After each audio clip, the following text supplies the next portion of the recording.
And then finally, just even using the lights or using something else. So I lit him from behind, but deliberately did it that he'd move in and out of shot and the kind of light would flare up the lens. So that looked pretty cool. But that's for a band. So again, it kind of works.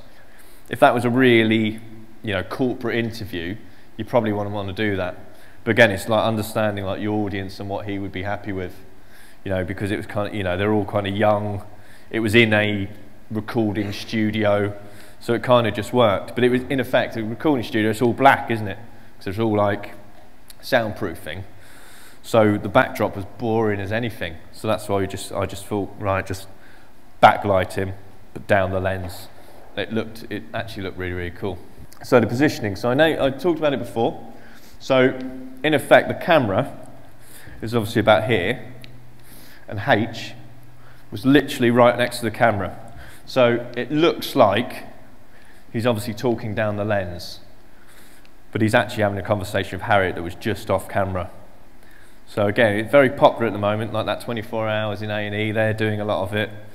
And it's a nice way, depending on the subject matter, but it's a nice way of interacting and making it feel like you broke that wall of like the camera and the audience, or the subject and the audience. So it doesn't work for everything.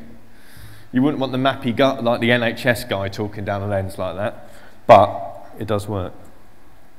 So then typically, that's more of the style of interview that we do. So you've got a person over here that he's talking to, probably about here actually, looking at that eye line. And then like we said, we've used a backdrop. Really, we probably could have pulled him a little bit further away from that Staffs University sign. But, that's quite nice, that plant. Gives enough of space for his lower third. So in effect, his framing, so everyone knows about framing. So you've got 1, 2, 3, okay? So in effect, your subject's always kind of across the two, and you've got that nice big space there. So we're always looking into the space. So you'd never kind of have her positioned right over here looking off with all that dead space over there, okay? So you always have the subject looking across into space. So always have them more here. Again, you see that when you get behind the camera, you see that makes sense.